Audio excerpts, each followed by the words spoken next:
The Radio Wammo Breakfast. TV on the radio with Hamish Coleman-Ross from Throng TV. Yeah, he's back for another year of television, kicking off 2010 with Hamish Coleman-Ross. We might have to change that, Wammo, because I'm not doing the Throng TV anymore. I'm just, Oh, that's right. Oh, we recorded that before that. That's okay, because I'm just sitting down in the viaduct these days collecting bottle caps. Note to self: must change brand new intro. Brand new intro. But that's okay. Happy New Year, Wammo. Happy New Year to you. 2010. Did you spend any of that holiday time watching TV? I did. Oh, shame on you. I did. I've got just the one show. Yeah? At 7. Oh, no. See, that was whenever I did tune into TV and the news finished and At 7 came on, I kind of cringed. Well, it wasn't really my thing. I was watching At 7. I was away down with my folks, and they like to watch the news because they've grown up doing nothing but watching the 6 o'clock news, and then of course usually they'd watch John Campbell because my mum's a real lefty, so she loves John A. Yeah.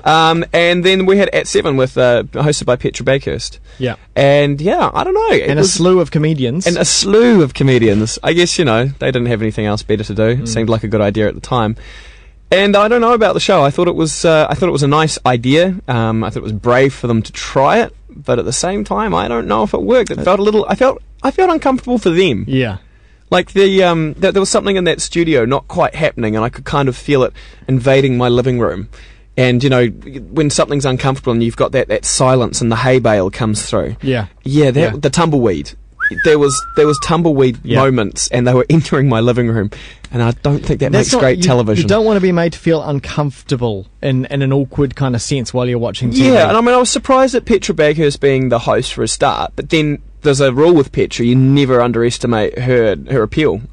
She is a very, very popular host. She's got a good pedigree. I mean, with the whole, she does some great shows. That consumer show. There was also the Ice TV, so she's natural at doing stuff live. Yeah, very much so. She even hosted Christmas in the Park. So we know that she's good in front of the camera and good in front of people, but comedy, I don't know if it's her thing. Just the whole format of here's an issue or here's a current piece of news, come up with something funny for it. It's like, well, do you need to? Well, of course, it was a spin-off of 7 Days, which was, TV3's really successful show in 2009, and I still think a great show, and I look forward to seeing more of it. But I think when they've got 1 week to come up with that content, they've literally got 7 days to work with. Well, there's more chance of insight and things to actually happen. And I just don't know that it transferred that well into that. My initial concern when I heard about it was I went, wow, they've got the 7 Days team and At 7. I thought, if they pull this off, John Campbell could be, having a run for his money. Because we were talking about this at the end of last year. Yeah. That there could be, these kinds of changes happening at TV3 with the new boss and all these things could be up in the air. Who knows? Well, I think, at the end of the day, At 7 was a great experiment. Good on them for doing it. But thank you very much. I'll take John Campbell back, I think. Do you know when he's back? I think it's next week or this week. Maybe it's tonight.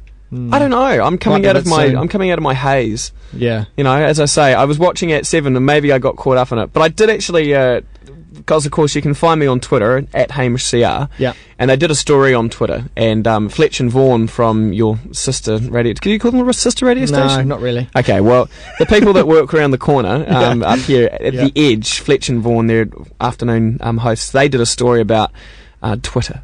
And about the power of Twitter, and they gave away half a packet of Cameo creams, I think, and they wanted people to meet them up Mount Eden in an hour.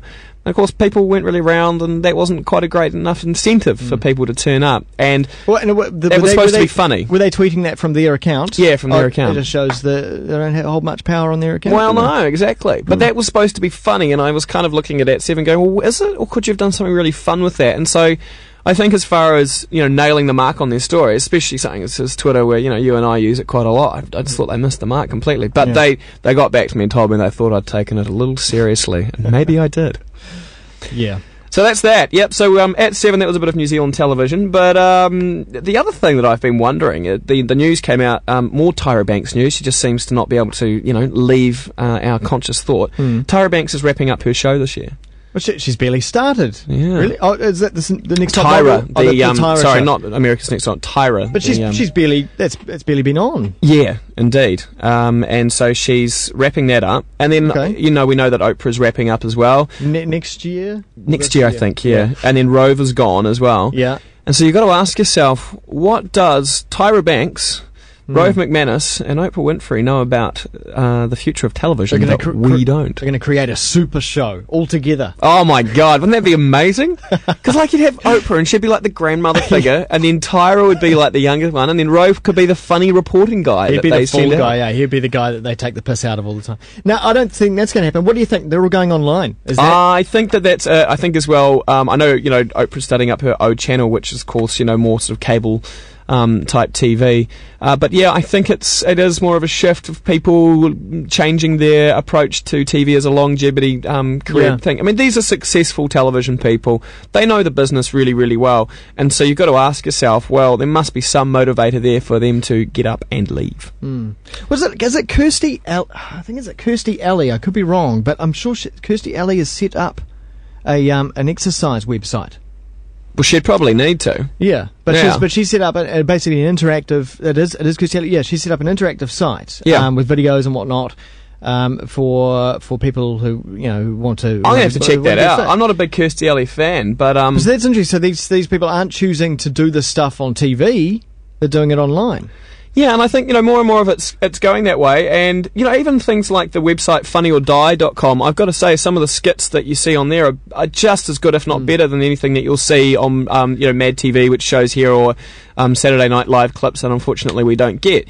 And, they have A-class stars in it. It's run by Will Ferrell, and I've got to say it's probably some of his better work online than what we get to see in any of his TV or movies. Because they've got the freedom to do what they want. Exactly. So maybe, we've really screwed ourselves with our broadcasting laws, and don't tell me now that people aren't having what they watch on the internet filtered. There's no nanny broadcasting state standing over the top with a big giant stick going, "You can't watch that."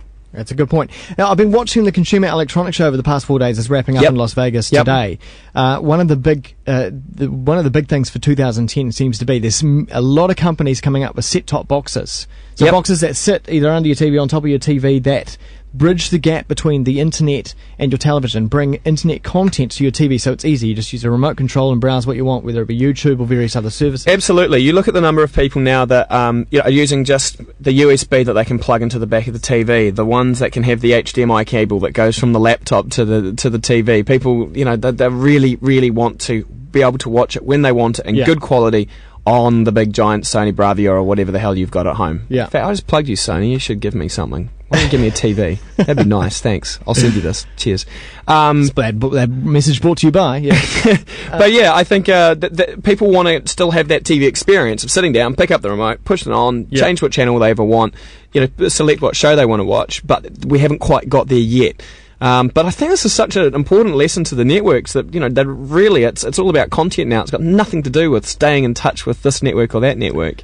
And I think TVNZ understands and being that. tied to something like there's the local version TiVo where you can get internet content to your television. It's tied in. It's TVNZ, isn't it? And it's Telecom. TVNZ and Telecom, yeah. We need these boxes to be free of any kind of telco or any kind of broadcaster. It opens up some interesting possibilities. When you think about production companies around here like iWorks, Julie Christie's iWorks, they also do travel TV and food TV.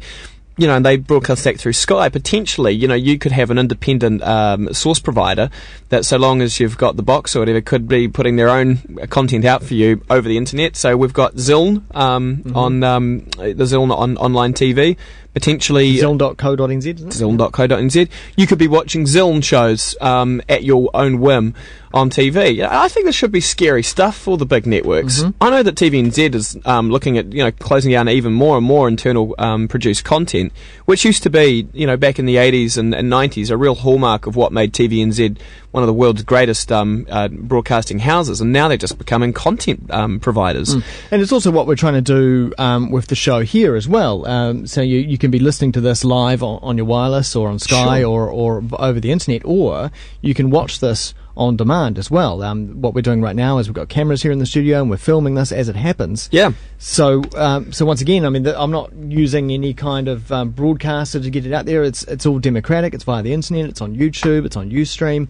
You can get it how you want. Exactly, and I think that's the most important thing, and maybe what's hard for the networks to accept is it's been wrestled from them. You're not the big kids in the schoolyard anymore. No. You know, you got people like Wammo to contend with. God, it must be shaking in your boots. Look out. One good thing that TVNZ has done is they did say last year at their 2010 launch that they... God, I love saying 2010.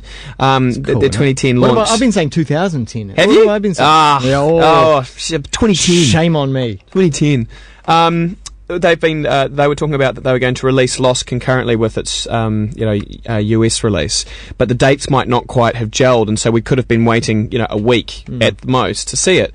Now, as it turns out, by fortune, the release date in the States is actually the same day that it's to be shown in New Zealand, but of course, with the time difference, we will be having 6 hours before we get to see Lost. Woohoo! A mere 6 hours. This is fantastic. I'm not going to bother downloading it. I'm not going to bother downloading it. I am actually going to watch it on my New Zealand TVNZ. TV2. Good move there, TVNZ. Hey, thanks, Hamish. No worries. Cheers. Check him out on Twitter, HamishCR. He is twitter.com/HamishCR. Catch you next week.